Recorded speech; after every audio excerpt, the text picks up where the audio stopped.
All right, everyone, welcome. It is Tuesday, January 22nd. It is 2 p.m. in Kitsap County, specifically in Bremerton, Washington. We're so glad that you can join us for a new series. Really excited for the Conduit to bring this series to you. It is called The Ripple Effect, and this is going to be a very important show. This is probably going to be one of the most important series that we do this year, especially in the climate and that are going on. But you don't want to hear from me. You're going to hear from the ladies that you see on the screen here. We have Laura Hyde with us, who is the Prevention and Coalition Program Supervisor. We're going to go ahead and give her some applause here. And then we also have Deanne Jackson, who is the Prevention and Coalition Coordinator for Kitsap County. So, ladies, thank you so much for joining us today. How are you doing? Great. Doing well. Happy to be here. Well. All right, fantastic. So, we want to get into this show, and normally we won't do this every single time. We'll get right into the content, but we want to kind of talk about, the 5 Ws, if you will. Why is this important? So we're just going to go through that, and I want to start off with you, Laura. My question for you is, who is the Ripple Effect series designed for, and who did you feel was missing from existing conversations about prevention? Well, the Ripple Effect was designed for the entire community of all ages and all groups and just cross-section of the community. And who do I think was missing from conversations? Well, youth. And I think people in recovery. Absolutely. To you, Deanne, what gap does this series fill that traditional programs or public messaging or one-time conversations aren't addressing? What's the what? Well, I think my opinion is that the what here is that we are not only showing, but we're doing the connection in every sector where prevention fits. It doesn't matter if you are in healthcare, mental health, whether you're a business owner, whether you facilitate the local parking garage. There's a place for prevention in all those. And this is going to provide an opportunity to educate, have those conversations with folks from all sectors across the community, right into the homes and around the dinner table, hopefully. Absolutely. So I'm going to kind of field this to both of you. When did it become clear that a longer ongoing series was needed instead of an isolated workshops or seasonal campaigns? Do you want to take it? Sure. One of the things that I've noticed is change. I think 2026, I think we can all say that we have been in a season of change, and prevention is no different. We look at the needs of our community on a day-to-day basis, and things have changed a lot. There's a lot of fears around fentanyl and things like that, and there's a lot of unknowns. We see it everywhere, and having this continued conversation literally gets to build on what we knew before and what we see coming our way, and making those connections so that nobody is left in the dark. Nobody is left confused or not having the facts. That way they can make decisions that are based on fact, on the science, and on what truly works. Absolutely. And of course, you can catch this series every month on the fourth Thursday at 2 p.m. right here at our studios or online. So we're here at the old WorkSource building, which is now New Day and Gather Together, Grow Together, 1300 Sylvan Way. Mm-hmm. That's right, in Bremerton, right across the street from the Sylvan Avenue Library, Sylvan Way Library. So come on in, check it out. We have snacks and things for you to enjoy the show. You can ask questions in person. We'd love to see you here. But of course, we are broadcasting on all platforms, so you can watch it now. Please share it out. Don't forget to like, share, and subscribe so that you never miss any of this good information. All right, so let's get into our next question here. Where do people usually fall through the cracks when it comes to support, and how does this series meet them where they already are? Well, I think people fall through the cracks everywhere. Service gaps, conversation gaps. It's hard to get together and have a conversation around a difficult topic. It's also just hard to get together in this day and age. We're all working very hard and meeting needs and very much engaged in day to day. So yes, there are a lot of places that we're missing out on conversation. Absolutely. Thank you for that. And the last question that I really wanted to ask was, why is it important to create space that focuses on real conversations, practical tools, and community voices instead of lectures or crisis only responses? And that's to both of you. Well, I would just have to say a lot of people, including me, tune out lectures. I think we've done that since we were kids. Youth tune it out as well. Nobody wants to be lectured to now. You can choose to tune in to something to learn, or take a class, etc. But actual conversation is something that we are definitely missing in the community because we don't have as many places that people are gathering. A lot of it has to do with the fact that, a lot of us are online as we're doing work and community efforts, electronics, and just being super busy and isolation. So yes, conversation. We need that. We need that more. Absolutely. Anything you want to add to that? Well, one of the things that I think is a good addition is, yes, we're in Kitsap County, Washington, but a lot about what we are here for and what discussions we're going to have are representative really from the need in any community. So it is a conversation that is not just for here. It's something that I think will have benefit for any community or any family or any individual. Absolutely. Well, thank you for answering those questions. I think people definitely are wondering, okay, you've got this new series, the ripple effect. It sounds like a good thing, but why is this important? Why are you doing this?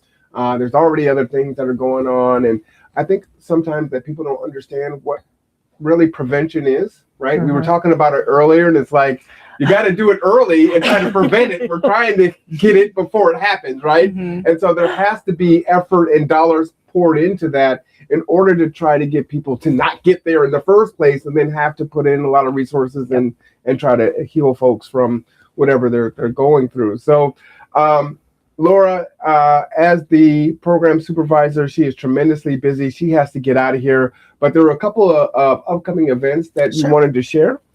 Yes. So we have a Hidden in Plain Sight event coming up on March 12th, and it's going to be virtual.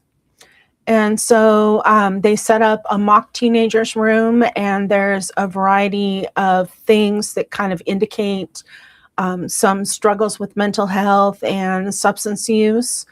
And so you tour through that virtually. And then we have this amazingly funny, engaging expert that walks you through afterwards and points out the different things and then talks about that and how to have conversations with teens.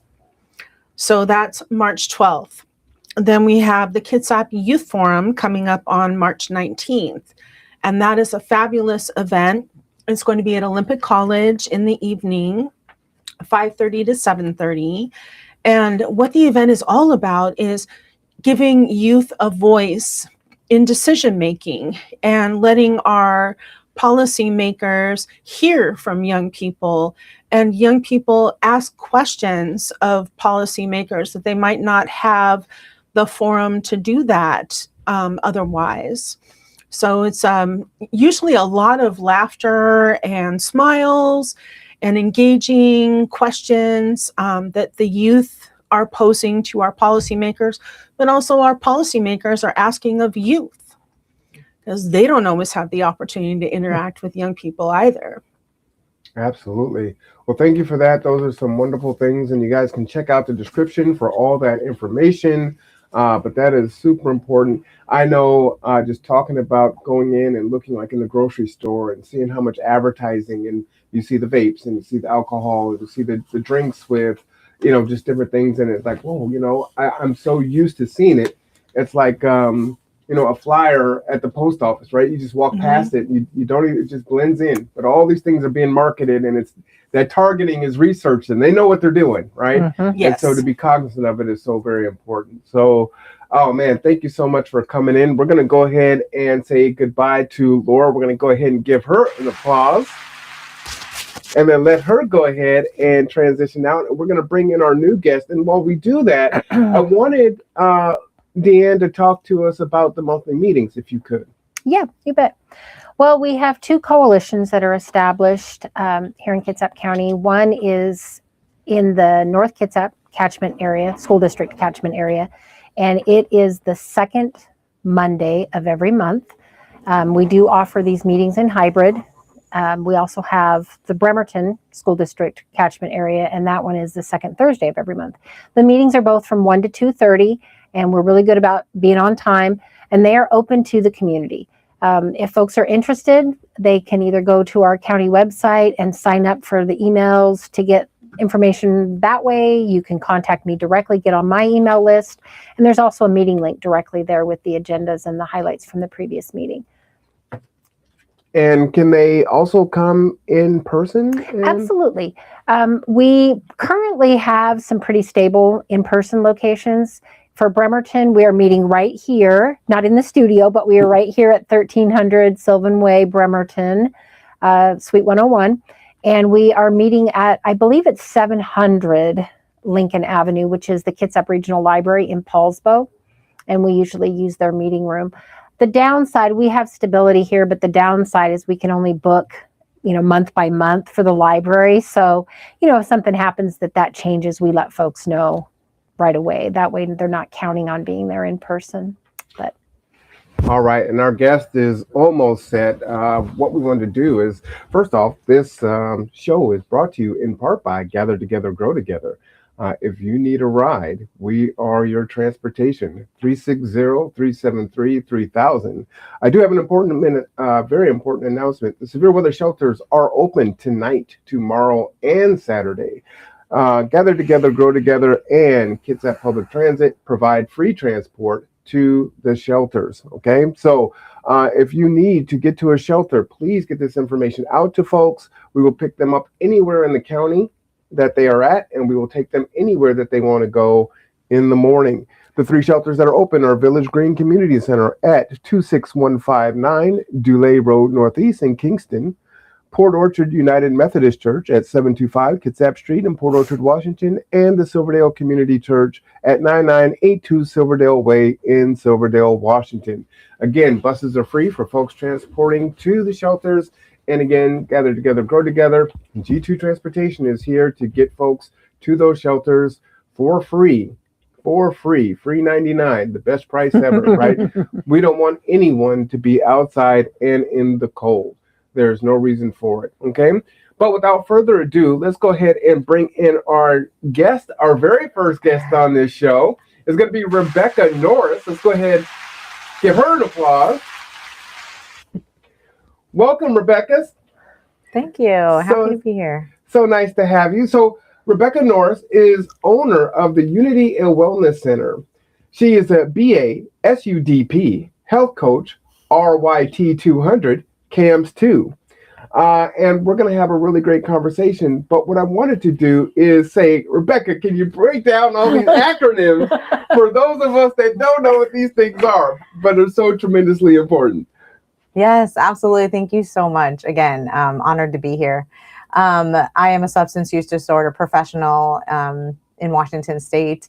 I am also a RYT 200, which is a registered yoga trainer through Yoga Alliance.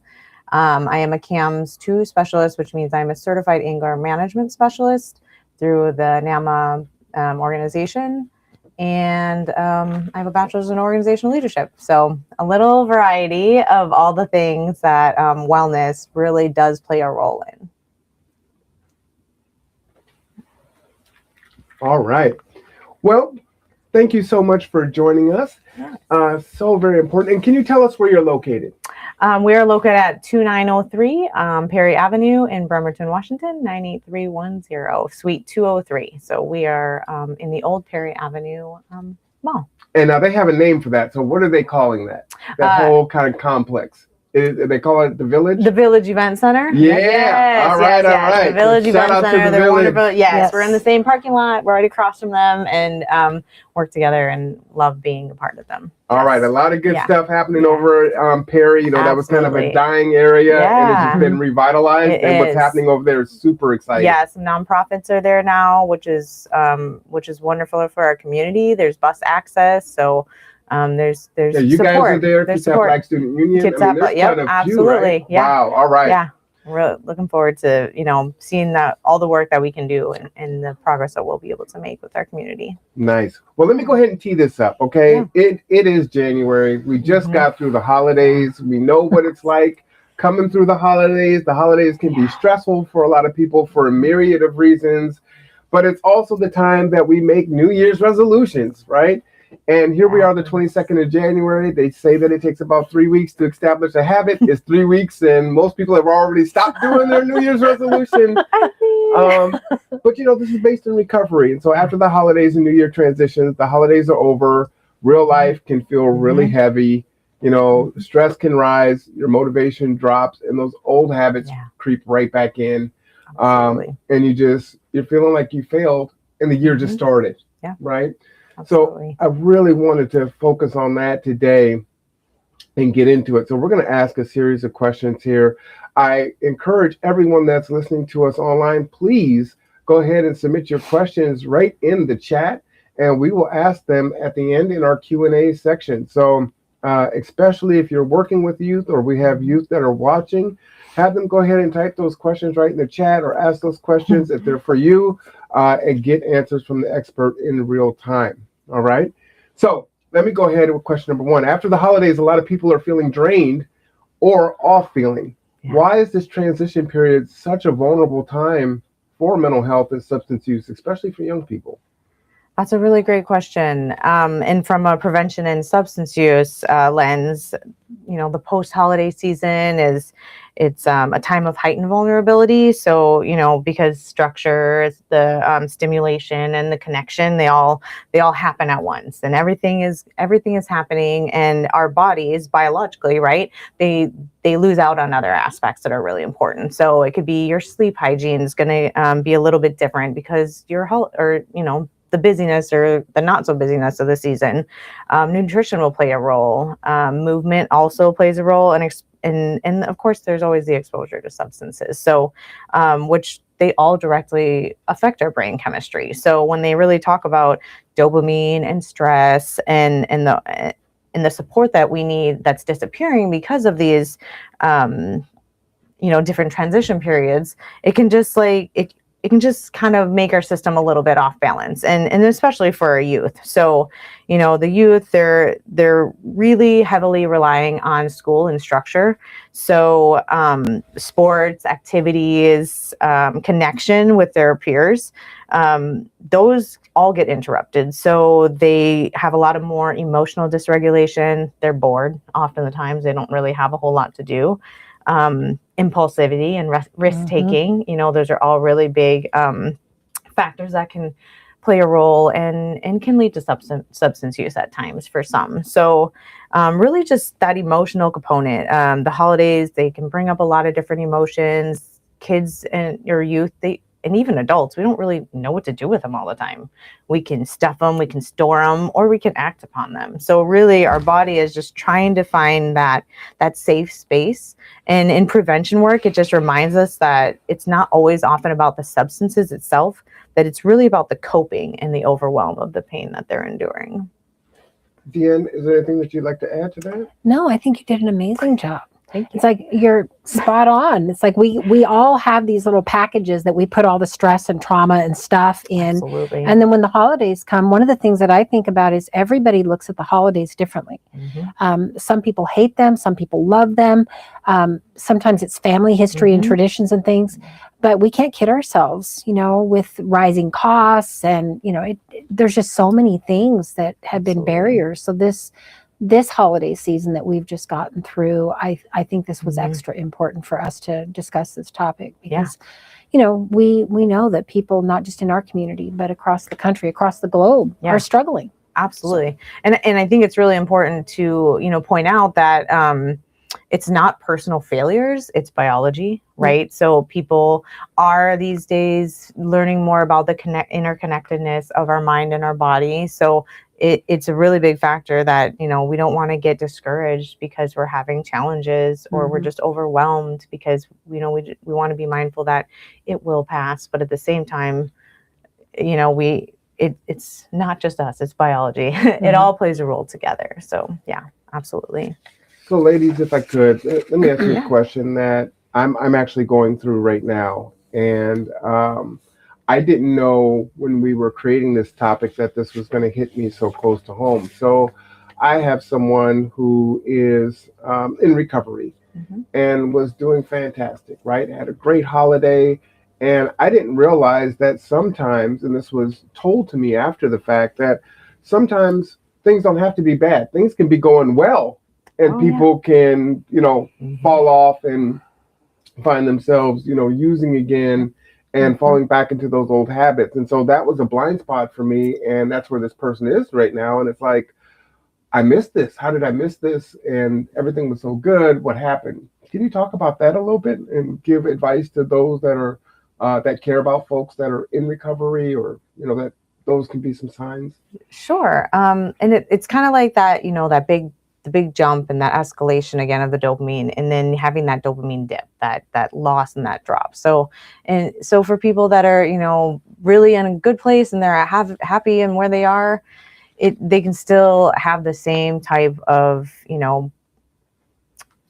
feelings that can bring on the impulsivity and the different, reactions to being happy even, and can still, point them towards using substances in an unsafe way. So for that one, I mean, it's really just like being supportive and just, reminding them that, again, it's not a failure. It is just something that, we're going to experience, and that with the help and the support of the others around us, that it's not all linear. Everything is so different, and that they can, get back into the routines and the structure that they had, that, hopefully can be a little hopeful for them and not so defeating. Yeah. I really appreciate that. And I can add, these words were given to me many years ago that I tell you. One, don't blame yourself. It's not that you missed anything or that you did anything wrong. Just like Rebecca said, it's part of the process, and we have to go through these challenges. But the second part of it is it's perspective. Yes, these are challenges that not only we as the people, the caring persons, the allies, the supporters that have in place, but there's also that part of us that, we want to fix and we want to do it for the person. But part of that process, it's not a barrier, it's a speed bump. Mm. Yeah. And I've reminded myself dealing with this kind of thing with a lot of folks that, and sometimes I have to say it to myself in the mirror. So thank you for asking and having some vulnerability on this topic, because it does. I think, in all honesty, in the 11 years that I've been in this role paid, I mean, I've volunteered in this capacity or similar for many years beyond this, but I have found the majority of people are impacted by somebody who is struggling with either active addiction or in some stage of recovery. Yeah. So it does impact us all. So, don't beat yourself up. Just know that, it's not a cookie cutter. Yeah. Nobody struggling through recovery, it doesn't look the same. It doesn't. No. And we can miss it. And like you said, some people, we can miss it for a really long time and never even know.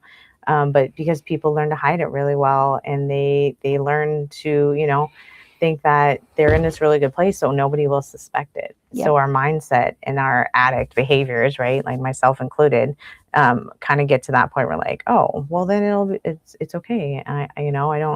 Nobody will know, kind of thing. So, and just, but you are aware, and if they know that you're aware, then hopefully that can be supportive to them. And no judgment. No, none at all, because it is, like you said, a part of the process. Yeah. Gotcha. That's something I have to work on. I can be judgmental. So just being honest there. Yeah, no, thank you. So if you need emotional support, reach out to the National Mental Health Hotline at 988. All right, ladies, question number 2. For someone who had a tough holiday season or slipped back into old habits, what is the most important thing they should understand about starting again in January or whenever? Do you want to go first? You can. You want me to go first? Okay. So, again, just from, rigid goals usually activate stress, right? So if we're having these New Year's resolutions and we're, gung-ho on focusing on the outcomes of them, then that just is making our process a lot more difficult to actually obtain because it's just causing more stress. We're having the just that perspective of must do this or I'm a failure.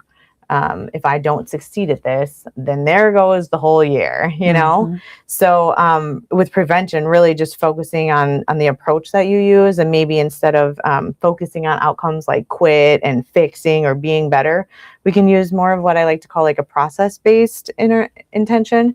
I just wrote this down because it's really important. So like small supportive behaviors that regulate the nervous system. So research shows a lot of self-compassion and consistency really do play a role in sustaining change. So we might have resolutions and we all have, you know, things that we want to succeed in, but also mindful that we're still human and we still can't do everything. So if we just make them a little bit more less of a process, then they can be a little bit more obtainable.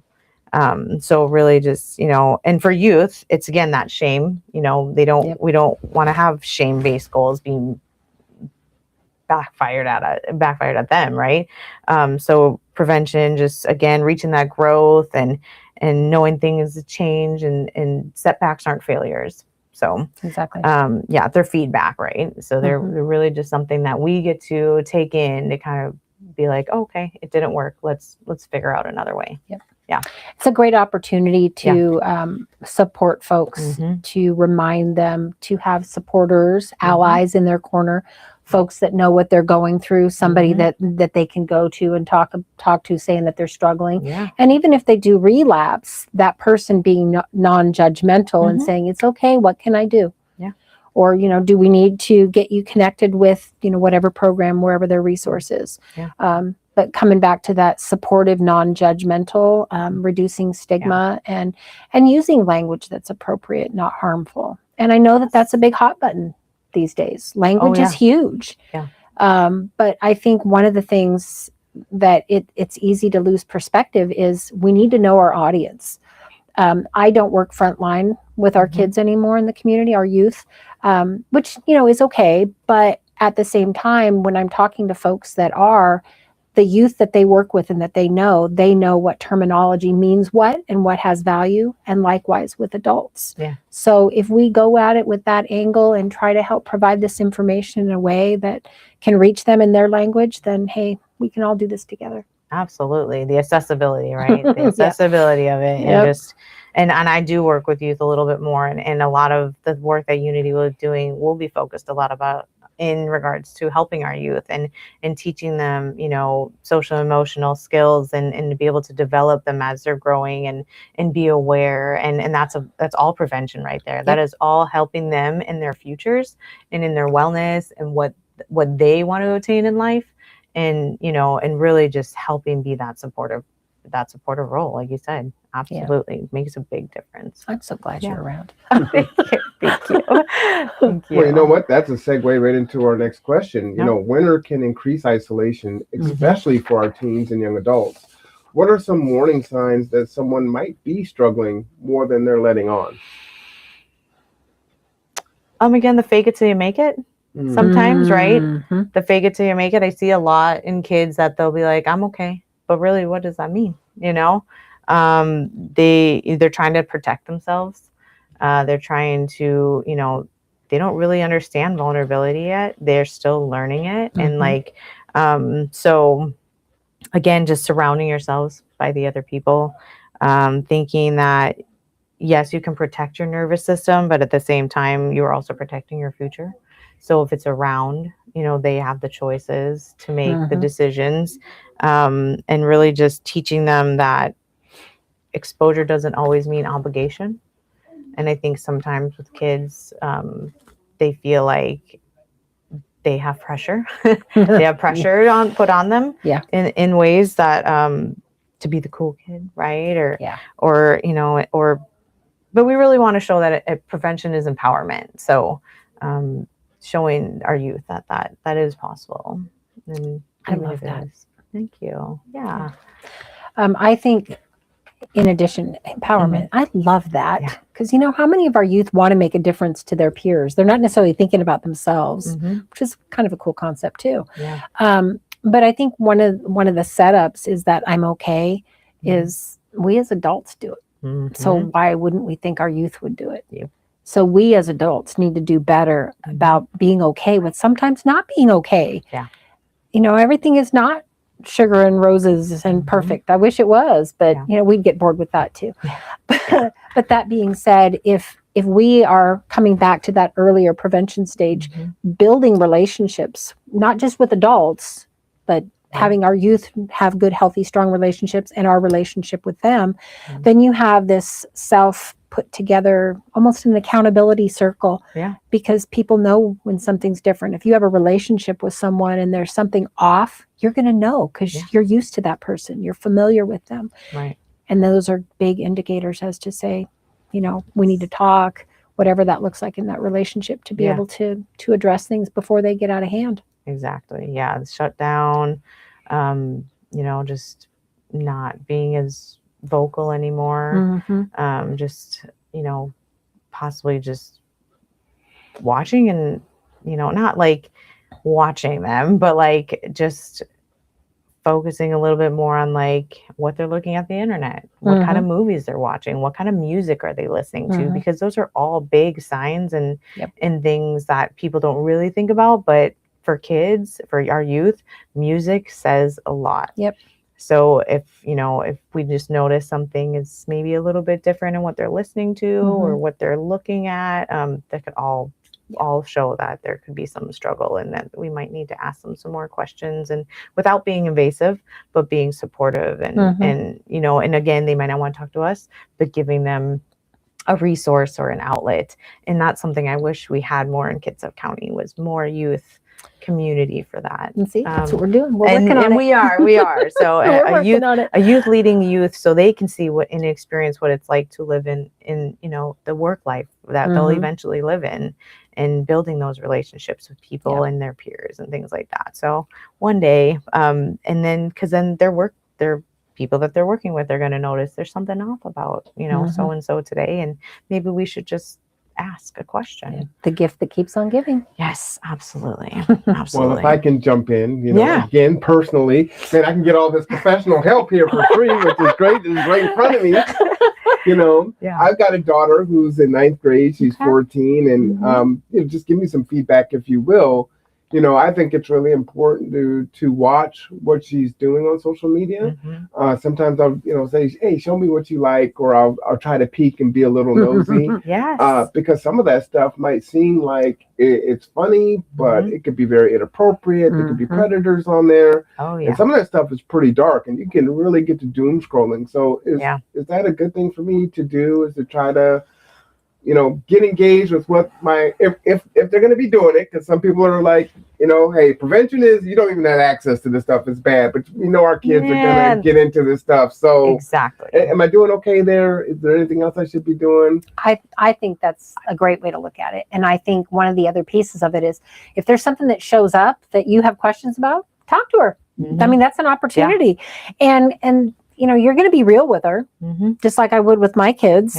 You know, and then if something comes up and there's an opportunity to express, well, I'm concerned about X because of Y. What do you think? Well, then now you've just empowered her to make some decisions for prevention, and you're the one actually steering it. So, and again, I have an 8, 9, and 16-year-old, so being a little nosy is okay. And I don't even know if we're being nosy, really. Like, we're just being, you know, we're their parents and we love them, and we want them to understand they can come to us and they don't have to be afraid to tell us, oh, I'm watching this, you know, I'm learning this thing on this show, you know.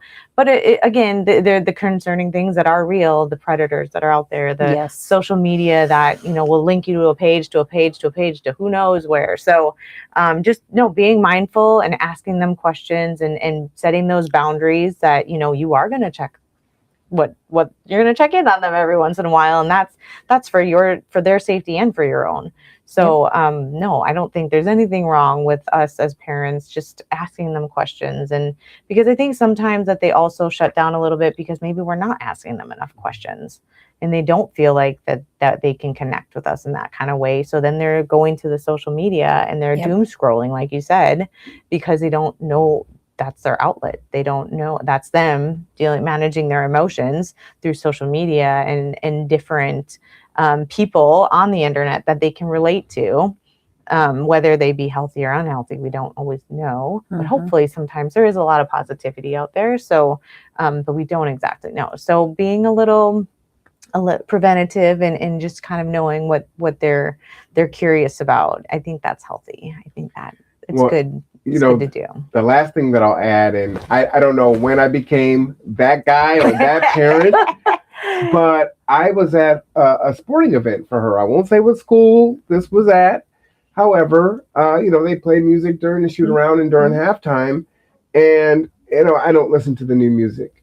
But I was sitting with someone and they were like, I'm really surprised they're playing this. And it was about drug use and pill usage. And so they were censoring the bad words, but the sentence is still the same. And it's like, should this be being played in a high school gym where we don't want them to hear this? Like, okay, you're going to hear it on your own, but we're not going to give it to you. Right. I was floored when I heard this. And these lyrics are really, whoa. Thoughts on that? I'm telling. I would be floored too. I'm actually floored that you're saying that right now, because I parented for 32 years. Yes, I'm aging myself, but I was really conservative with my kids. I live very rurally, and it's a different lifestyle, but I have dealt with a lot of that situation. And I think what happens is people get caught up in what's popular and what is engaging without stripping back that first barrier to realize what it is that is engaging them. Because I've heard those same kinds of things. I've been to events at schools and community events and things like that. And it's like, oh my goodness, and then my prevention radar goes on. It's like, no, do you realize this is not good? This is not good. Red alert, red alert. Yeah, that's interesting. I might have to be that parent that might say something, even though, you don't always want to be that parent, but that, it's a little concerning, right? Like, we want to be positive and motivating our kids, not showing them, that there's all those things that are. For me, I find it hypocritical. If I am not, like, if I'm going to promote it, I need to promote it through and through. Absolutely. Whatever that is. But the other thing is, I was thinking with your daughter, she's an adolescent. Even if she feels that, you've upset her, offended her, all the things that you could do with an adolescent, because, they're adolescents, she may get irritated with you. But when she is safely able to get through adolescence and she's gotten to the other side, I can tell you from all of my kids, they all appreciate it. They'll come back. She'll come back and she'll be glad that you were looking over her shoulder and seeing what she was online with, because she's learning. She's checking for boundaries. And we all need them, even as adults. They don't just tell us to drive the I-5 corridor at whatever we feel is an appropriate speed for a reason. Yeah. Well, if she's watching something inappropriate and then you see it and then she's like, you didn't tell me it was inappropriate, or, you never set those boundaries with me. So how are they supposed to know? Like, unless you have that conversation with them, they're not going to know, because they're not mind readers either. Exactly. And sometimes we want to avoid those uncomfortable conversations, and we want to avoid risking the chance that they're going to feel some kind of way about us for a little bit. Yeah. But, that must mean we're doing our jobs then, if they feel that way about us. So you could tell her, like I told my kids, I'm still going to be your mom. You can even hate me and I'll still be your mom. Exactly. Exactly. And in 24 hours to tell you they love you. Exactly. So they forget. Yeah. Well, those are just great know, questions. everyone, Yeah. if the music changes at your kids' sporting events, it was because of me. Thank you. I think a lot of parents will thank you. I would appreciate it, because, again, nobody wants to be those parents sometimes, and then our kids are just going to keep reliving that cycle, and they're going to keep thinking and condoning things that we always, that we're not sure we should be really condoning. So, well, let's go into our next question. Again, everyone, as you can see, I'm in my own counseling session here. It's great. So type your questions in the chat or your comments. Let's go on into question here. There's a lot of pressure around New Year's goals and resolutions. How can people set intentions without turning them into another source of stress or shame? This is a big one for me, because it's like, all right, I got all these goals that I've set. I try to be realistic. I love SMART goals. They're specific, they're measurable, they're attainable. that are realistic and they're set with the time, but now I've got these new goals and that could be really stressful. So what are your thoughts on that? Yeah, I kind of talked about, I segued a little bit earlier, but Mhm. again, about, the activating stress, like how that just isn't really healthy for our whole body in general. So just setting those, and sometimes I like to call them micro moves, right? So tiny little micro moves instead of big set out resolutions that are unattainable and, not possible. So yes, there's the SMART goals. Everybody is pretty familiar with SMART goals, right? And then, like I said, the process-based, intention. So just being a little bit more mindful of setting those, like I did put some examples here, like people are going to say, I'm going to stop feeling anxious and be more positive. I mean, we would like to say that, like we would like to make that our goal, but really in reality, that's a really hard goal to obtain. So instead, maybe we can just be like, when I notice stress, I'll pause and take 3 breaths. Or step outside for a minute, just to kind of give yourself a different kind of process to help that goal, because you can't just stop feeling anxious. It's like, it's not going to just go away. And you're just going to be more positive. You actually, you got to break it down a little bit. Mm-hmm. So, It's back to that power of words, that it's empowering and that self-empowerment to do things in small bites. Yes. I am a list maker. Anybody who knows me knows that I've got issues, 3M. I have stock for a reason. But that being said, I will write out very small, almost steps to get me to that end goal. Yep. I never do a New Year's resolution because of what you just described, Marwan. I get so stressed out about it because I've got so much else to do. Yeah. And I really try hard not to let anyone down in my efforts, especially if it's something that I do that would impact them. Yeah. So I know that doing things are small and attainable, that are, kind of that line chart, to get me to the end. That's the only way that I can manage it. I love that, because I think a lot of us, and some of us who have neurodivergency and not as good at that, like keeping of task things, but I love lists too. Post-it notes, being able to write it down and then throw it away. That can be your goal, right? Just being more intentional about the things that you're working on, and setting just those little bit more micromanageable moves instead of that giant long timeline that you have there. Instead, you can just kind of break it off little by little, because again, that stress inflames our body. It actually causes inflammation, and then inflammation causes other challenges in our health, our heart, our blood, our circulation, like things that we don't always think about. And that's why they talk about whole body wellness and mind body, because they absolutely connect. Our vagus nerve is our largest nerve, and it runs from our gut to our brain. So if our gut is inflamed and unhealthy, how is our brain going to be healthy? So great point. So the stress, so alleviate some of that by not setting these big resolutions that are just going to make us more stressed out, and making them and breaking them down, and just using those little, the self-compassion that you have for yourself, that you are only one person and you are a human, and that you have the ability to do a lot of different things, but sometimes just in smaller ways. Does that help you? Yeah, that does. Yeah. You're going to reach all your New Year's goals now? Yeah, so no big resolutions, sir.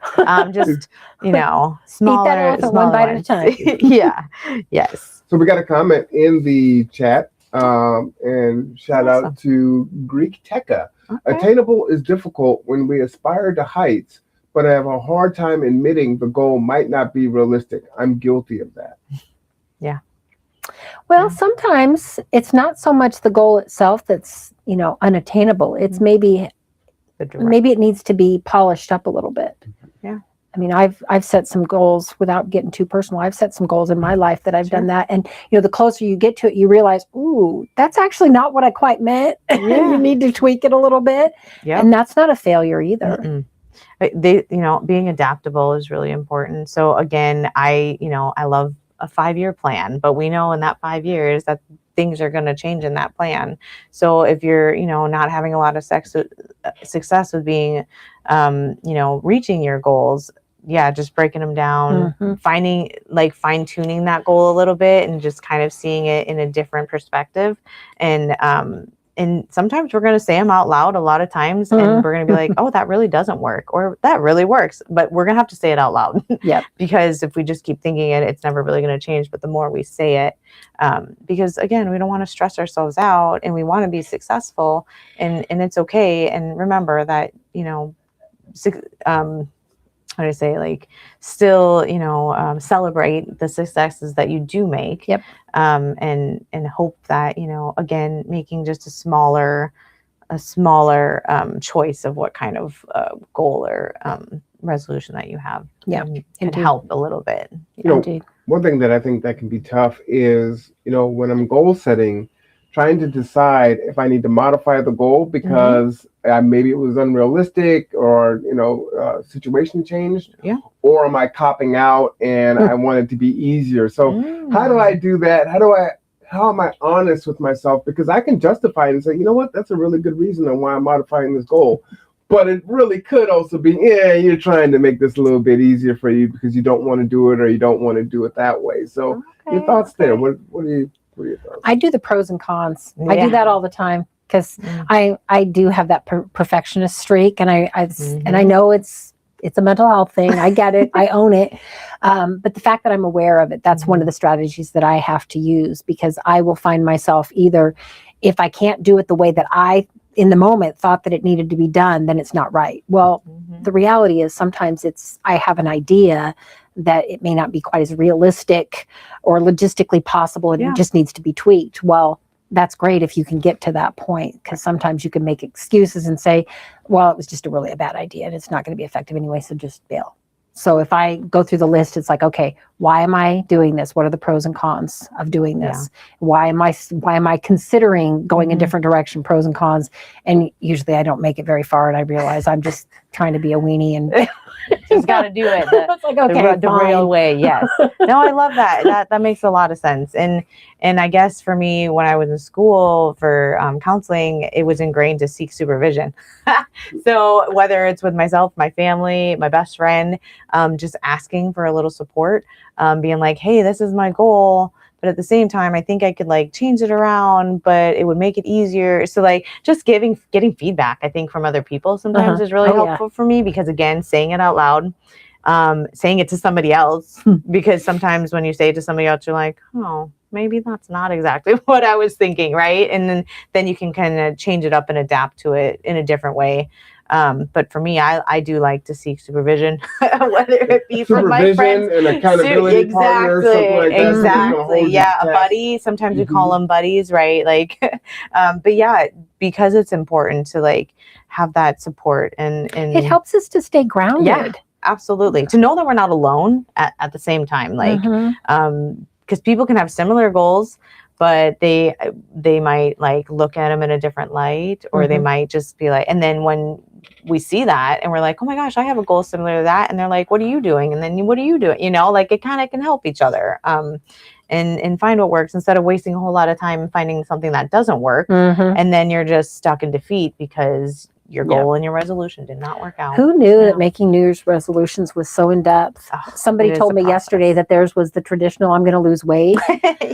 And I said, well, what are you doing about that? Because, it's the 22nd, or yesterday it was the 21st. Yeah. And she says, well, I went out and bought exercise equipment, and she named off a bunch of things. And I said, okay, so do you have a special time frame that you're going to do these? I know that you work a lot and you commute 4 hours a day.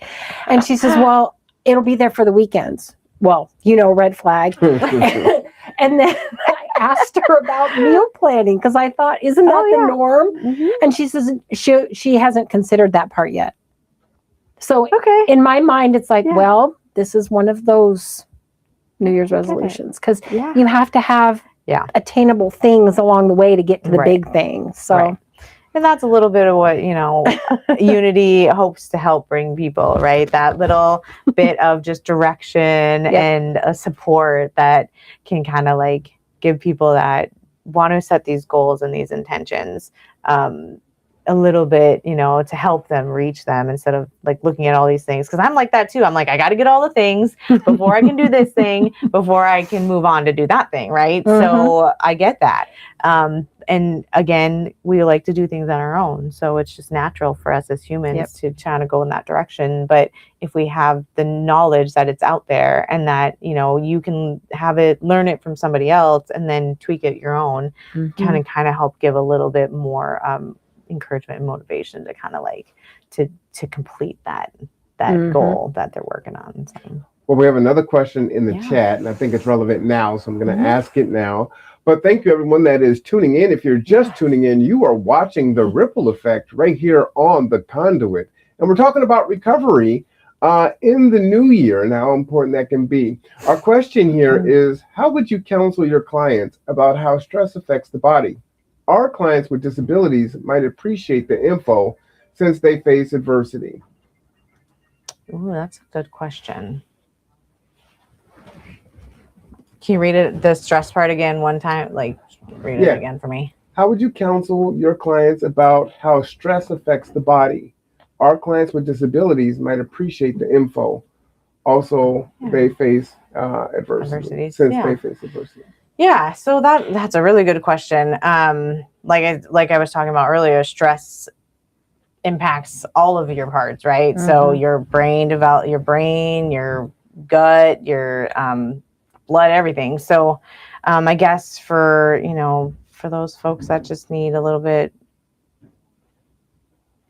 I guess, like stress management. So breathing techniques, right? I would kind of gear them towards like relaxation and different ways that they can kind of like reduce some of that stress, right? So again, going to do some movement, slow movement. Again, everybody's body moves different. People with disabilities, I think is still ability, right? They have the ability to kind of find what works for them. So just breathing, movement, I guess just maybe finding something that they enjoy, right? It could be art, music, just calming and knowing that stress is there, but the way that we can process it is different. I spent a few years working with individuals that had limited abilities, and one of the things that we did with them, to be respectful, you have to meet them where they are, whoever your clients are, whoever it is that you're trying to reach in the community, but kind of in a language that fit what they would understand. Some of them were actually very childlike. They were adults. One of them was in his 40s, and I developed enough of a relationship with him. I knew how I could communicate to him to help him. Stress was one of it, but there were other things too. And we made almost a game of it in a language that made sense to him. And it changed a lot of things with his behavior, which, I didn't know that I would have that much of an impact, but I determined that the idea is, if we meet people where they are, speak the language that they understand and convey the information through that lens, then we can make that connection. Yeah. I love that. And I've worked with adults with disabilities as well, and continue to work with adults with disabilities, children with disabilities, because they often get left out as well. And that can cause more stress on people too, because they feel like that they just have to find something that is going to help them, but they're stressed out because they can't find it. So, and that's a lot about, yoga and movement is just making it an ability for everybody. So slowing it down, finding, I know like with my kids that are neurodivergent, like they're always like really going off, like going here and there a million miles a minute, but just taking that time to show them and teach them and really do it with them, because that's important. They can't just be like, I'm not going to be like, here, you just do this, and you'll feel better. So actually doing it with them, taking the time to like show them some different exercises or movements that can help decrease some of that stress. And again, that will decrease some of the inflammation. Also, the nutrition and the food plays a role, because when we stressed out, what do? Sometimes we find comfort in foods, right? So if our body is experiencing a lot of stress, then the foods that we're eating are just not as healthy for us. So again, maybe finding a food that is a little bit more nutritious, and that can, and also being mindful and being thankful for that food we're eating. It's called intentional intuitive eating, right? So just finding the balance of things that can help you more. So like dopamine is actually like really important because our body just doesn't produce dopamine. It's actually it needs nutrients. So it needs omega-3s, it needs B vitamins, it needs different nutrients in the body to help produce it. So things like that can help, reduce the stress a little bit for the clients, and just yeah, like you said, breaking it down and meeting them where they're at. That's absolutely everything that I would, when I'm working with clients, that it's really important and it's a foundation that they need. Well, it was a lot, but hopefully it answered. Sorry. I'm sorry. It was a little tangent, but yes. No, it's all right. It was a really good question. I think it's a huge big thing. Yeah. So I'm glad it was asked. Thank you. and it's in more of the work that we're going to be doing is I have an occupational therapist aide who helps, children in schools. So to bring that to Unity and to help adults or youth with a disability that needs some little bit more support and reducing some of that stress that they feel, then absolutely we hope to bring that for them. All right. Well, let's get into our next question. What are simple everyday tools and routines that can actually help people regulate stress and emotions when motivation is low? I mean, you kind of already started talking about that a little bit. I can tell you one that I had learned a long time ago, and there are people who think I've lost my mind, but trust me, study Japan. Oh. I am not a morning person. I would rather not even discuss how bad I'm not a morning person. But one of the things that I do every morning when I get up, I get up extra early, even if it's a half an hour, but I find something intentional to do to make sure that I have a nice clean space. I make my bed every morning. Yep. And whatever that is for me, and everybody's got something different, but it's that clean, welcoming space that when I come home after a long day, not only did I button things up and it's all neat and tidy before I go, Amen. It's kind of set my stage for the day. You got a clean slate, go for it. And then when I come home and I'm exhausted, you have this nice, well put together space to come home to. Yeah. And for me, just that simple act to start my day keeps me going, and I actually do the things like put my shoes on and leave, because otherwise I could just as soon crawl back in bed. So that's one of the things for me, routine habits that have purpose, but that also can bring me a bit of joy, because I like domestic stuff. So, anyway. No, but that's pretty much exactly what I was going to say. Like exactly what you said, that we need that consistency and that part to be functionable, so the rest of us can be functionable. And like I was going to say, the nervous system and substance use prevention, right? The most effective tools are sometimes the simplest, like that routine, the consistency of sleep and wake up times, which is hard for some, but the brief moments, like just walking and having a plan. I'm a plan to have a plan to have a plan, because plans don't always work out. And the more that they don't work out, the more stress I'm going to have. So if I am intentional about knowing that I need to have some kind of idea of what else it could look like, it helps me reduce that stress a whole lot. So, so the breath regulation, so the breathing and taking that time, because breathing does actually do something for your nervous system scientifically, right? So, but I think the most is the predictable routines. I think that's probably the most. I worked with foster youth that were aging out of the system a number of years ago, and I taught life skills classes with them. And one of the things that, it's like I always said, they were like my little peeps. They were not like I was their parent, but I cared for them and taught things to them that it would be for my own kids. And I always said, always have a plan A and a plan B. We should all have that. And a C and D aren't bad either. No, exactly. Because, life is going to happen. We can't really. No, we can't predict it. No, and we don't. Well, our cognitive lives already have enough going on. So our cognitive load really does matter. It matters. And having those predictable routines is something that will help our cognitive be healthier.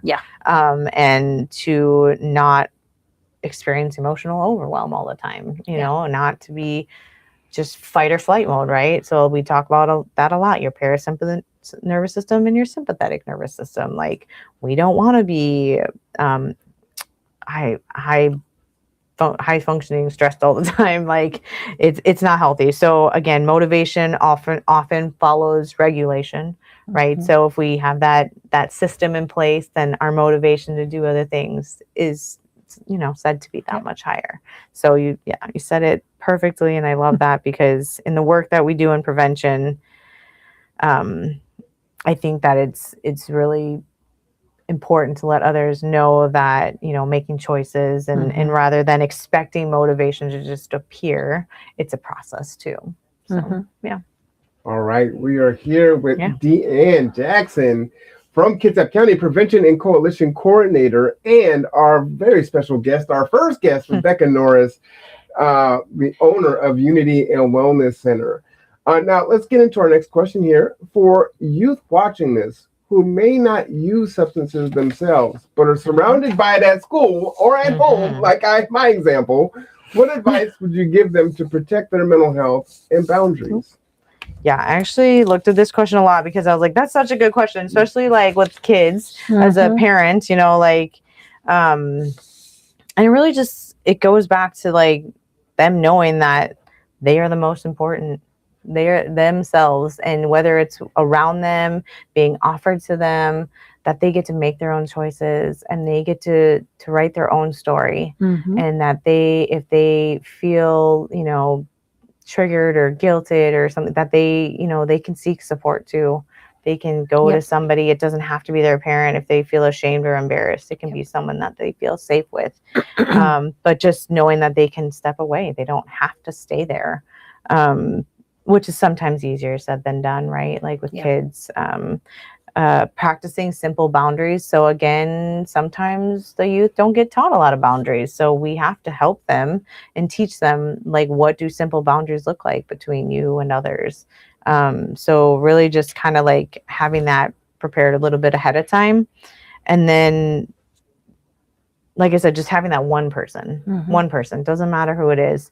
And it's kind of like, myself in recovery, having a sponsor, I have one person that I can go to and I can talk to, when I did. So yeah, I think it's very similar to that for youth too, to have that one person. I think it's true in a lot of ways for adults too. I think everybody should have their safe person. And sometimes it's a spouse or a relative or, a bestie or something. And it's not bad to have more than one, of course, but as long as our youth, in this case, have at least one trusting adult that they can go to and ask questions. And the two things that stand out the most to this for me is, one, like you said, that empowerment, being able to make the choice for themselves. And part of that is making sure that they know the truth. Not, it's cool, everybody's doing it, because trust me, it's not cool, and not everybody's doing it. But if they know the facts, then they get to make a choice for themselves. And if they know the facts that it's harmful for them, it could cause all these bad things, overdose could lead to death, all these horrible things. But if they learn this and they make the choice to try it anyway, they've made that choice. We hope that that's not the case. But either or, if they have support knowing that they can go and ask questions, that's the truth about said substance or behavior. And then also, if they do try the substance or the behavior, they at least can go back to that person and not be judged, not having it condoned. I was just going to say that they really want somebody who's not going to judge them. Not condoning it, but just saying, wow, okay, so, what's next? And hopefully encourage that, okay, you tried it, but let's not do that again. But, absolutely. Education is key. And that's what prevention is, education, right? Education and awareness. Exactly. Getting it into their hands or into their ears, whether they are always listening or not. And I know that our community and our kids see a lot of, the community that we live in, that there's, substance use in the areas, and that there's homelessness, and they know that. So whether or not, they make choices that will benefit them or, anything like that, if they hopefully that they, have somebody that they can go to, have that safe person. And again, if they want to tell that safe person that they have interest, then they should tell that safe person that, so they can talk about it and not to have to feel alone and shut out in those things. So think it's healthy. Yeah. And it's also a challenge when you have, especially young people, that if it's in their home or in the environment around them, you know, whatever that looks like. I think one of the things that I try to convey is to help support the youth so that they understand, one, let's call cannabis. That'll be the easy one. Sure. Yep. Yikes. It's everywhere. It's legal for adults. And we know that adults are using it in multiple ways, as are youth, some youth. But if you want to educate a youth and let them know that, you know, your parents are adults and they are using this, consuming this legally, that is their choice. That does not mean that you need to use it or that you have to use it or that somehow it's an expectation. And equip them with that ability to understand that they're going to face things in life. It's just like going to work and maybe you have poor management or something where you work. How do you deal with those difficult situations? It's that same type of skill base. And if those things can be taught to support our youth, then they'll be able to make better decisions regardless of who's around them. Exactly. Yeah. Perfectly said. All right. Well, I really like this next question. And one of the reasons why I really enjoy this one is I used to teach math at the college and folks would be very stressed out. And so we would do breathing exercises and it actually really improved their test scores. So this question here is, how does movement, breath, and mind-body practices support recovery and prevention in ways people might not expect? That is a good question. I mean, I think it just goes back to like, they just really we don't hear a lot about the health aspect side of it. I think that in recovery, they talk a lot about the things that you can do and the breath work that you can learn. I actually did have a lot of people, you know, go find yoga, things like that, but it's not accessible. So now it is. But, you know, I think that because, the health connection piece to it is really what it is. It's the learning, the health, the nutrition, and then the recovery. And that's kind of why I got into this work. I was a health coach and a yoga instructor, and I was doing some event, and a counselor found me and they asked me to come and teach it at the treatment center for inpatients. And I was like, absolutely. And then COVID happened, but, and I actually got in, so then I became a counselor during COVID.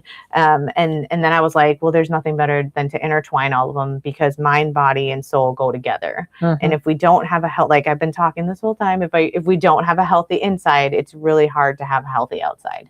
So I think that people just kind of like, they don't get the nutrition taught to them in really anywhere because even doctors only have a segment of nutrition and they don't tell people like the importance of dopamine and what it means and how they can get it into their bodies. They're just like, you need dopamine, it's important. Well, okay, well, how do we get it, right? So the health aspect and learning the nutrient deficiencies are real. And when we're using substances, we are depleting our bodies of all of those nutrients that we're having to need. So that's why they talk a lot about now, and they are bringing it back, or they are bringing into treatment more the health navigation and the you know, medications and things like that. Like they all play a role together. So I think that people in recovery, and myself included, we just needed to have a whole person focus in wellness.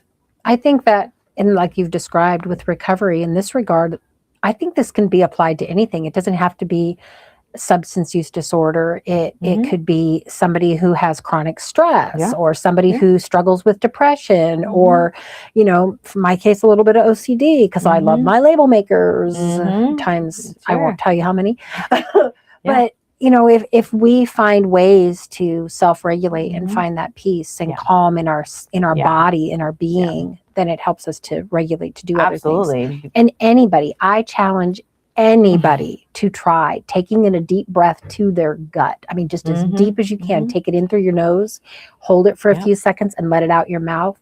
I did not think it made that much of a difference, but breathing through your nose, and we joke about it in my household because I am not a mouth breather.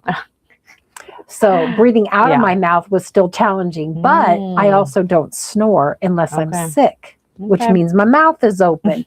but you get more oxygen when you breathe through your nose. So of course, if you're trying to regulate and bring in some calm, you need some oxygen to do that. Absolutely. And that's, so when people, after we go through withdrawal, once we go through withdrawal, and once we give our body time to rest and heal, and then we also, and then after, you've done your treatment and you're continuing it is really important to continually focus on your health, your nutrition, because you're putting the things that you were missing back into your bodies. So, and a lot of the things they talk about, like during the holidays, our bodies are getting a lot of processed foods, a lot of sugars. We're souped up on cider, like the sparkling cider every New Year's, right? So like we're giving our bodies all of these things, and then in January, we're just crashing because we don't have any of those anymore. We don't have any of those anymore. So our dopamine's just in chaos because it's just lacking all the things it was just overloaded on. So in recovery, just finding that balance, and there's a 12-step recovery program in North Kitsap, and just really finding that connection and putting your health, asking your doctors questions, and advocating for yourself, because that is one of the biggest challenges I've seen working with clients and co-occurring, is that the doctors, they don't, like I said, they don't have a lot of knowledge in health and wellness. So it's not really something that's important to them. So you have to be your own advocate. And in your recovery, you have to be able to kind of like fight for what you need, right? Like we're still fighting the fight, and the struggle is real. So advocate, ask questions, find support groups, anything that kind of can help your recovery in that aspect. And really just I help people with meal planning and nutrition. So if you need to know how many macros and micros you need in this meal, I can help you do that. You don't have to do it alone. But again, in recovery, like we all just feel like we don't want to ask for help, and we don't want to burden other people. But in recovery, we need that. We need our connection, and we need the help from other people. So mind-body connection is huge in recovery. And if I did not know anything, I don't know if my recovery would be what it is today. So I had to learn all these things for my kids and for my own recovery. So they all just kind of came together, and now I can see the big picture of how important it is, and whole health and well-being needs to be implemented into all forms of life. So yeah. Yep. Well, we only have a couple questions left, but one of the things that I just wanted to add here, which is way lower than where you guys are having your conversation at, but what I find is a lot of times where people can spin out is making mountains out of molehills. And sometimes a lot of little things, and you can't find your keys, or you burnt the meal, or just whatever's happening, and just stopping. You're starting to feel neurotic. Stopping and doing some breathing can recenter you, and like, okay, I'm just going to stop a little bit. I'm going to breathe for 30 seconds to a minute, 2 minutes. And what I would tell my students is just let whatever thoughts come, feel your body in the chair, feel your feet on the floor, feel your hands on the chair. Doesn't matter what the thoughts are coming. Let the good thoughts come, let the bad thoughts come. You're not trying to control anything. Just try to focus on your breathing. And after you do that, you feel centered, and then go ahead and continue with what you were going to do. And I find that that's really effective, right? Because what happens is you get cut off in traffic because you were already starting late, and you didn't have your coffee, and you spilled it on your clothes. What? That's real? That's real? Yeah.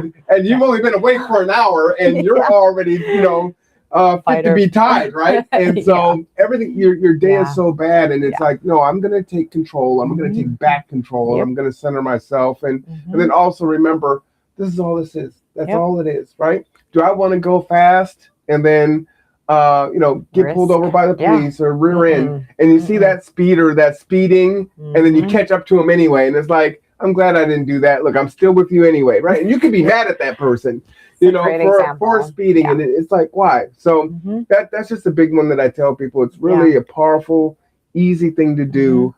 to really just kind of recenter yourself. And Yeah. get back. I think we can all find those little things. Funny Absolutely. you mentioned that. I'm like, okay, how many times have you been in my back seat, Marwan? But I have found over the years, especially since we have so much traffic in the area, which, wasn't that long ago and we didn't have this problem. I find myself when people behave like that on the roads, because I'm on the road so much, subconsciously it's already there, and I make sure it comes out my mouth, and I wish them well on the roads, that they would be safe, and it automatically puts me in a different perspective. Yeah, that's a great. And I love that. I don't want, just because maybe they've had a bad day and that maybe that's their reaction, and I'm not going to reciprocate. Yes.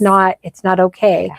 But at the same time, you hear the stories about the cashier and how they're cranky and all of the things, and then you find out that they had a death, and they had to leave their kid home home alone sick because they're a single parent, all these things. So we don't know why people behave the way that we do. They do. So it's better for us to take control of our perspective.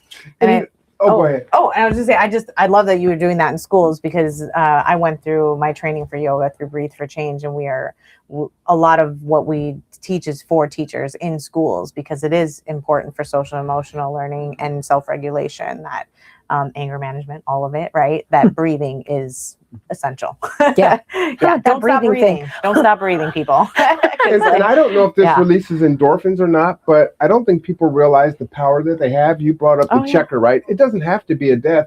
You could probably see that the person that they're helping is giving them some problems. And so when it's my turn, I'll smile at the checker, I'll talk to the checker and have that conversation. And they are really appreciative of the conversation. Like, hey, I'm doing the best that I can. Hey, take your time. Don't worry about it. What time do you get off? Right. I got a couple more hours. Yeah, I'm glad you. And they feel better, which makes me feel better, right? And so you have that power to affect other people. Yep, the empowerment, just right? Smiling at folks and just acknowledging them to be seen. People feel invisible all the time. Yeah. So I don't know if that releases endorphins, but me doing that helps them, but it helps me by helping them. So it helps the dopamine. Yeah, absolutely. It's releasing good. Yes, absolutely. Kind of sounds selfish, but it's a good way to give yourself this boost of positivity. Absolutely. But you know what that is? That's being community. Yeah. I mean, it really is. One of the things that I used to teach was, and I hope that this doesn't offend anyone, because it might, who knows. We get two options. We can either be part of a community or in the community. And being part of community does look very different. Being in the community means that, whatever the community has to offer, you are a reciprocal of it, whatever that is, who knows. But the next step is where you're actually invested and involved and engaged, whether you're doing community work, helping at the soup kitchen, whatever that is, there's that other connection where's that relational thing, which is exactly what you described, Marwan. Yeah. So no, I love thank you for being part of the community. Yes. All right. Well, let's get through these last few questions so we can open up for any Q&A, even though we've been asking them as we go along. All right. So this question here is, if someone is worried about a friend or a family member right now, what is the best first step to start supportive conversation without pushing them away? That's always a hard one. Because you don't, again, that the judgment, you don't want to make other people feel some kind of way because you're inquiring about what's going on. But at the same time, maybe just having, finding it in a different way, like doing something fun with that, like an activity or some sort, and then just kind of gradually talking to them about it, so they can kind of come out, and you're not like saying something at them. They're talking to you, that direction of like you just spewing words at them and accuse, not sounding more right, a lecture, right? They can't reciprocate to that. They're going to get defensive. They're going to, they're going to feel angry. And when we're trying to just help them and we want to navigate them, and that might just be, I don't know, showing them or sending them a meme with positive words on it, or, if that they might need more than that, sending them a number, or even posting it, somewhere that's not exactly for them, but that they might see it. Yep. Sometimes just being present. Yeah. You know, when somebody's having a hard time and they just need somebody to be there, Not it doesn't even mean that dialogue always really happens. But if it does, I think of things like suicidal ideation. We have to be cautious that when we're talking with folks, we can't be so wrapped up in the worry of stigma or whatever that we skirt around it and then miss the mark. Because, you know, if we don't ask those tough questions to find out where somebody is in their safety, then, you know, it could be harmful. So. Yeah, absolutely. All right. I appreciate it. All right. So my next question is, let's see what that is. Again, severe weather shelters are open tonight, tomorrow, and Saturday. So the 22nd, the 23rd, and the 24th. It is cold out there. No one should be outdoors. Kitsap Transit are free bus rides, and Gather Together, Grow Together. You can call 360-373-3000. We operate 365, 24 hours a day. That's how we roll. It is what it is. That's what we got to do. But while the severe weather shelters are open, the transportation is free to and from the shelter anywhere in Kitsap County. All right. So for our last question, what message do you want people to walk away with as they move through the rest of the winter and into the new year? This is a really great question. I did think a lot about it as well. Again, just really having that hope, not giving up. That, you know, these months can be hard and they can be stressful and lonely, and just remembering that it will pass and that we will get to move forward. But you are not behind. You are not broken. You have not failed because the season feels heavy. I just want you to be able to know that there is support out there that is there for you, that mental health and substance use, you know, are choices that we have in our lives. But again, with small, consistent choices and through trusting others, possibly, that you are not alone. And one supportive habit, even if it's just a regular meal or a walk, or a breath, that we know that there can be more for our nervous system, and to help it, you know, create that momentum that we want to keep having, to help our whole being, body, mind, and soul. And I think I'd like to add just the reminder to everyone that, I mean, standing in front of your mirror, you are important. And look around, step away from that mirror and look around. Everyone you see is important. It doesn't matter who they are, where they come from, what issues they may or may not have, their background, whatever. We're all living in this together, and life is tough. And, you know, they talk about the 4 seasons of the year. Of course, in the Pacific Northwest, I'm not sure that we get 4 seasons, but this is a season. Whatever it is that you're going through, it too shall pass. And if we can remind ourselves and go to that trusting other person, if we need somebody else to talk to, just be patient with yourself. Give yourself grace. We all struggle. Absolutely. And yes, health plays a big role in all of that. So advocate for your health. Just find out, you know, what your body needs, listen to it, because you are your best. you know you best. So you want to make sure that, you know, I did an epigenetics test a while back and it told me all the things I was missing. And I was like, well, clearly that's why I have a lot of things. So, but to know that there's ways that I can help them through food, through movement, and other ways that without using substances, which is something, you know, I used for a long time. So it just takes time. So yeah, absolutely. Well, in this episode, we explored why the post-holiday transition can be so difficult, and we gave some practical tools that can actually help. It's been very helpful, you know, for me to try to stay balanced and healthy. And you know, I don't myself suffer from addiction, or maybe not what we think of oftentimes, like drugs or alcohol, right? I mean, there's food addiction. There's all types of different addictions, right? Anything can be addiction. I like cats.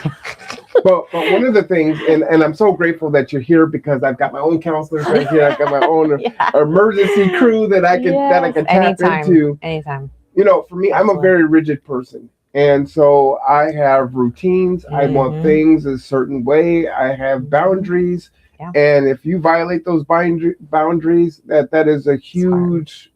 I can't manage that, and so I can be quite judgmental. I can be very harsh. I can come off very unforgiving. And you need to do it my way or the highway. Am I going to change that? I don't know if I can or not. But for someone that is that kind of, I don't know if that's a type A person, but someone who is like that, what advice do you have for them maybe to move a little bit to keeping their boundaries, which are important, but at the same time, understanding that you being so hardcore probably isn't doing the good that you think that you're doing. That makes sense. But you also need them to try to operate in your orbit. It's such a tough thing, right? Because then you feel like you're being taken advantage of, or now you're not. It's upsetting your peace and your equilibrium. And it's like, I want to help you, or I love you, I care about you, whatever the case may be. But I can't do it like this. So, just some thoughts there, because that's something that I really struggle with. Sure. But my success comes from being rigid. No, and that makes perfect sense. Because people respect you, and they respect you even though you are rigid, right? So just being mindful. I think that a lot of us, we get really focused, on our ways or what we know, and we don't always, have that other perspective in mind of what that person, because you're very empathetic, but it doesn't always mean we can always feel what it's like for other people, even if we are empathetic. So and you're being self-aware of all of that and knowing that, like, that's really important too. So just for you, just, see another perspective, just, maybe just possibly the communication style that you have. If it does change, you can kind of look at that, what does that look like? But again, you're successful in what you do, and the way that you get to, acknowledge yourself to other people. And I think that for some, it works, even if it's a type A or, like a more strong-willed, because you just have that, personality of knowing what you're doing and how you're doing it. And people can fall in line, can follow along, or if they struggle, you might have to help them kind of like understand your why, because maybe that's something they don't understand. But if they knew your why, maybe they could help you a little bit more of, not having the struggles that you've experienced, if that makes sense. Yeah. Right. My dad has these sayings. He says, you don't have to ride this train. There's worse hotels than mine.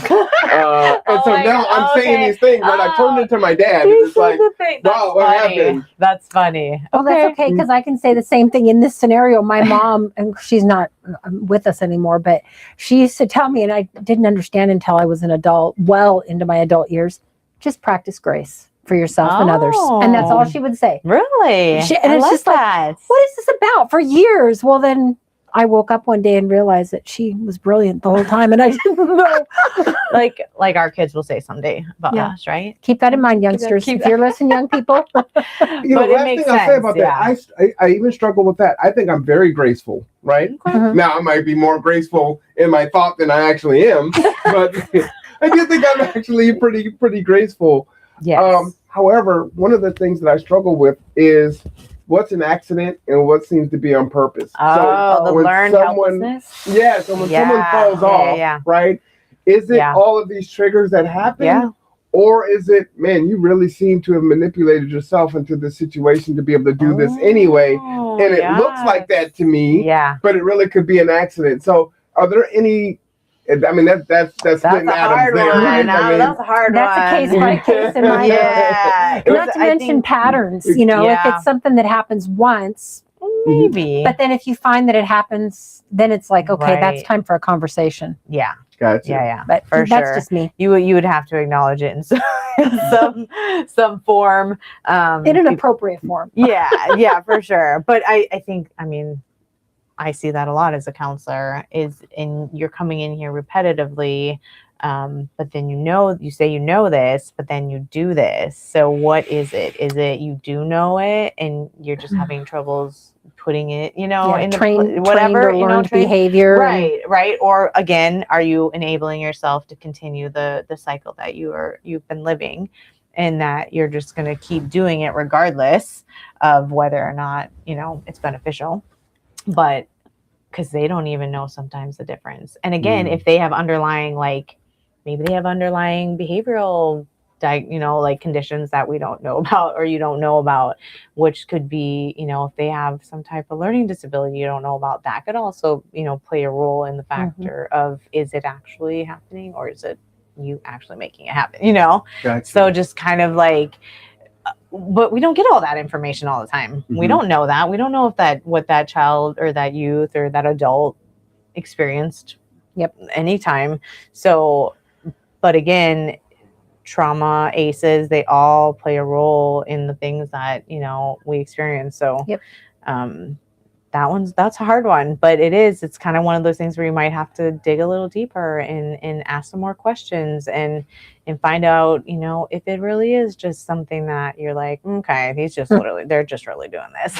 Or if you're like, no, they really actually know it, but can't do it. Gotcha.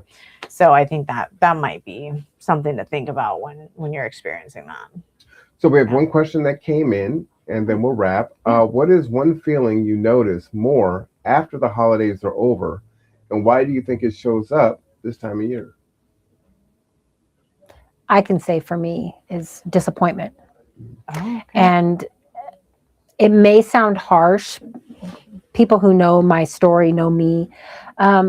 I think we set ourselves up for some sort of expectations, whether it be in our work or, the perfect Christmas or, whatever it is. And then after everything is done and you look back and it's like, oh man, it wasn't what I thought or what I aimed for.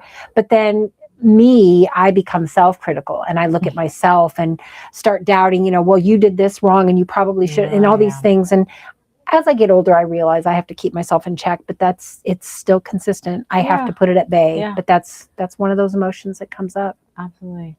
I think I see a lot of people talking about loneliness after the holidays. Again, it's like the one time that they get a lot of social or family connection, and then once it's gone, they don't really have that anymore.